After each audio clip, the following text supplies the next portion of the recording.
sur le site de notre très belle et très ancienne faculté de médecine Montpellier-Nîmes. Je passe maintenant la parole au professeur Philippe Auger, président de l'université, qui va faire quelques rappels historiques, je crois, et qui va appeler les nominés. Merci beaucoup. Merci.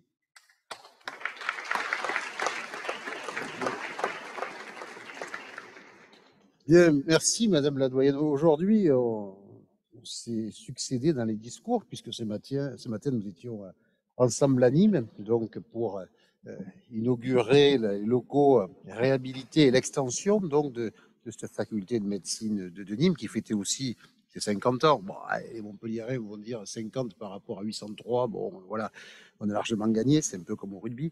Mais enfin bon, c'était quand même important parce que cette réhabilitation de la faculté de médecine de Nîmes, alors ça n'a pas commencé sous le mandat de Jacques Touchon, mais déjà Jacques Bringer, lui, avait dû entendre parler, avait commencé sous ton mandat, Jacques, notamment, touchant cette fois la question de Montpellier. Et donc aujourd'hui, je faisais le premier discours donc, à Nîmes avant la doyenne, donc j'ai égrené l'ensemble des personnalités. Là, j'ai fait le second discours, donc je ne vais pas régrainer. Simplement, je vais quand même saluer, en plus, 2 ou 3 personnes, le directeur de l'ICM, très important, Madame la doyenne, tu n'es pas toi-même salué, donc je te salue, et le président honoraire de l'Université Montpellier 2, mon ami Jean-Louis Cuc. Donc, chers et chers collègues, très heureux, effectivement, de nous retrouver pour ces cérémonies donc, de remise des palmes académiques. Comme Madame la doyenne l'a expliqué, c'est un ordre ancien, puisque ça remonte à 1808.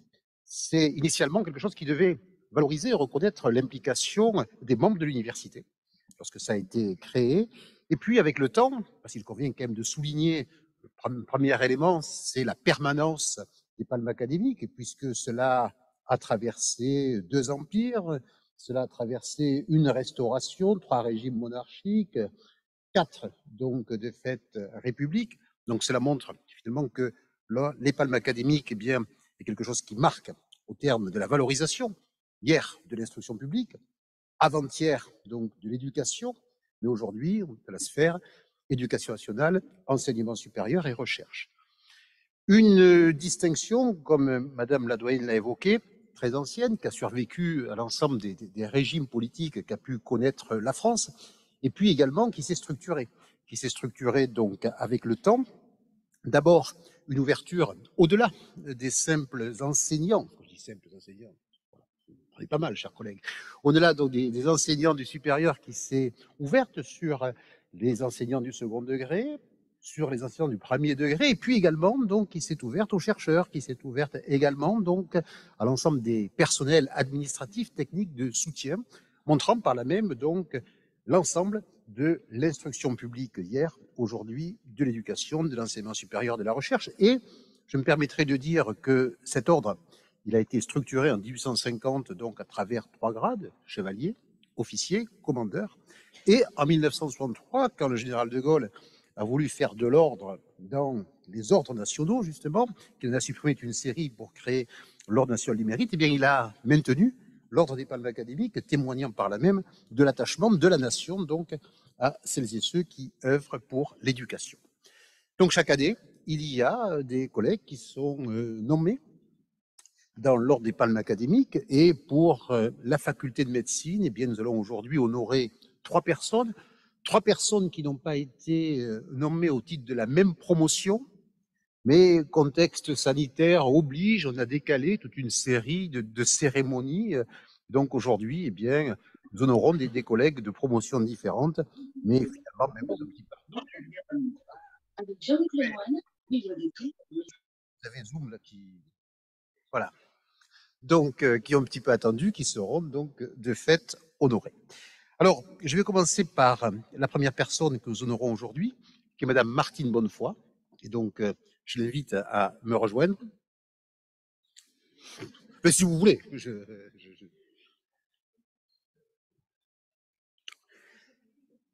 Alors, Madame Bonnefoy, donc selon, je dirais, le timing classique, je dis quelques mots sur vous, et après vous répondez. Voilà. Il y a 3 personnes qui passent. Il faudrait pouvoir finir pour le cocktail à 19h. C'est bon pour les 2 suivants aussi? Donc, on y est. Bon, parfait.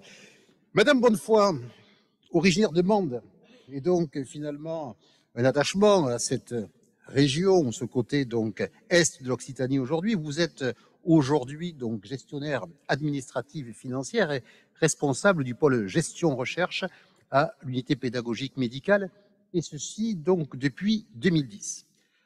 2010, pour autant, il y a eu une carrière avant, et avant même d'avoir votre carrière, vous avez obtenu un baccalauréat de philosophie et lettres en 1978. Vous avez ensuite effectué un BTS secrétariat de direction, c'était en 1980, et vous avez intégré donc l'établissement, d'abord comme agent contractuel, une période longue, très longue, Oui, trop longue. oui. Voilà, mais on peut le dire. Donc, puisque vous avez été agent contractuel de 1921 ans.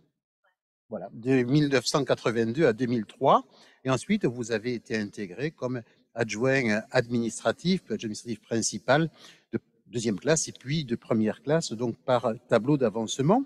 Et durant cette carrière, eh bien, vous avez effectué différentes fonctions, puisque j'ai évoqué votre présence donc au niveau du pôle gestion recherche de l'UPM depuis 2010, mais il y a eu d'autres postes auparavant. Vous avez été de 1982 à 1986 secrétaire du laboratoire de médecine expérimentale, du laboratoire de biochimie. Déjà, on commence à voir les noms là qui se dessinent dans les UMR. Puis ensuite, de 1986 à 2000, vous avez été secrétaire du laboratoire de médecine expérimentale. Et puis, de 2000 à 2006, secrétaire du laboratoire de médecine expérimentale et du laboratoire de parasitologie. Et de 2007 à 2010, eh bien, gestionnaire donc administrative et financière en tant que responsable d'antenne universitaire, donc avant de prendre les fonctions que vous avez aujourd'hui. Que dire de vous, Madame Bonnefoy, si ce n'est que vous avez le service public chevillé au corps, dans le sens où, dans le cadre de vos fonctions, eh bien, vous êtes donc, comme j'ai dit, responsable du pôle recherche et vous avez la charge. Vous avez la charge de la gestion administrative et financière de plusieurs UMR, je crois 10 UMR, donc 10 centres financiers pour celles et ceux qui veulent les acronymes, donc c'est les EOTP et autres, donc on descend, mais on va rester quand même dans le compréhensible.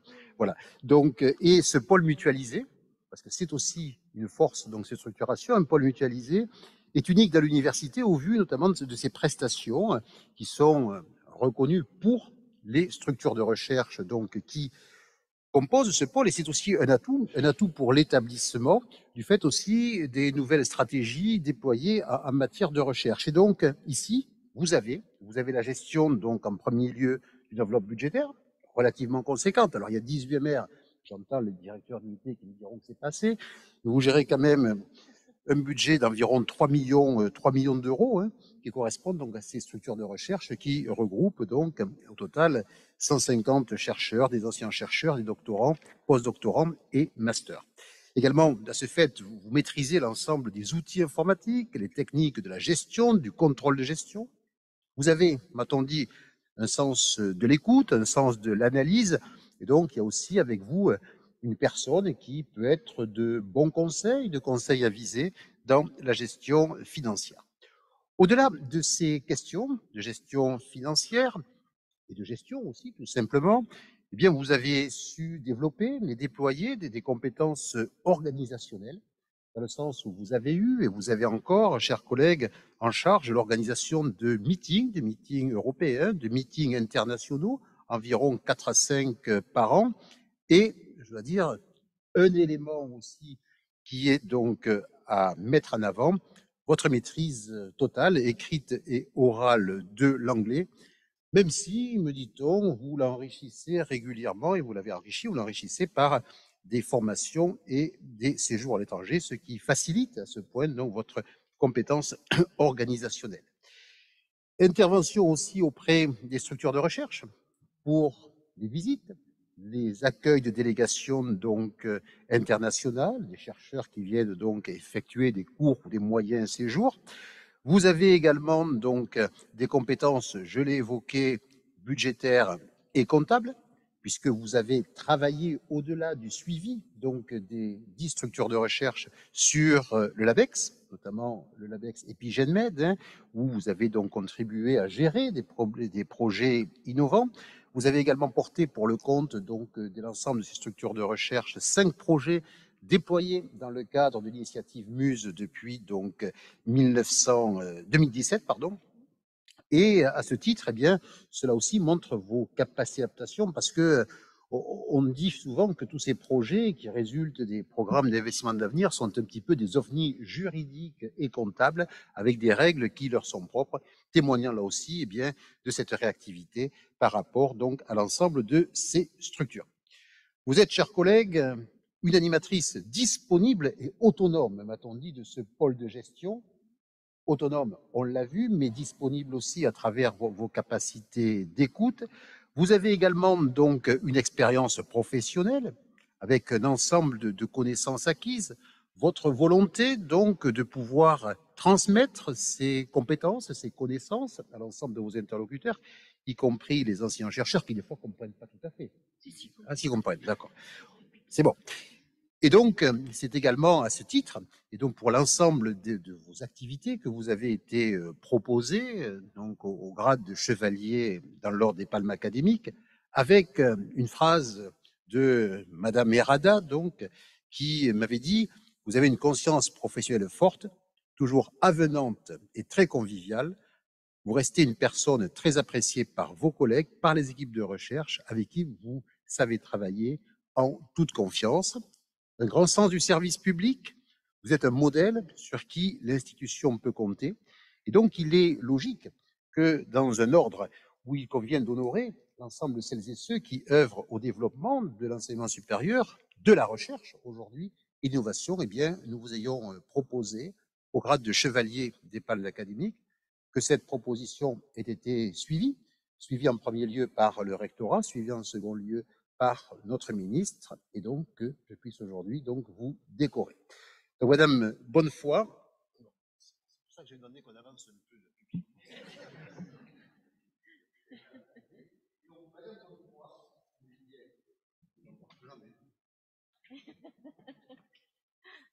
Donc, selon la formule consacrée, au nom du Premier ministre, nous faisons chevalier dans l'ordre des palmes académiques. Je vais vous l'accrocher.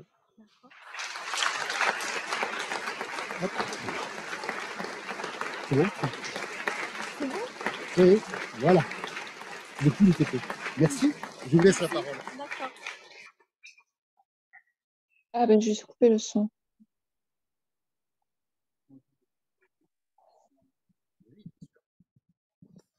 Donc, je parle dans ce micro.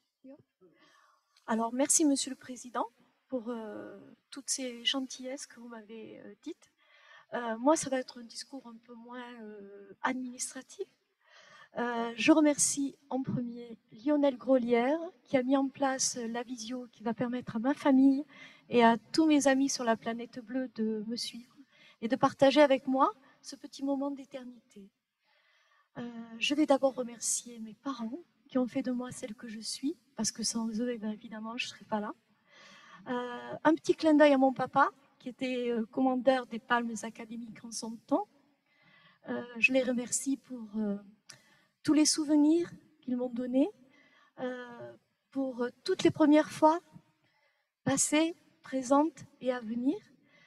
Je les remercie d'avoir été si merveilleux avec moi et de m'avoir si bien élevée et éduquée. Je remercie mes deux sœurs, Nanou et Claude, qui m'ont tout le temps soutenue, encouragée contre vents et marées et qui ont cru en moi. Mes trois neveux et mes deux nièces, qui sont extrêmement adorables avec moi. Et maintenant, je vais remercier mon amoureux, venu du froid, mon viking. Et là, ça va être en anglais, Monsieur le Président. So, thank you, Mayul, to be Mayul, to be my viking. You are my light in the dark. You are very important for me, and I know I believe in you, and you believe in me.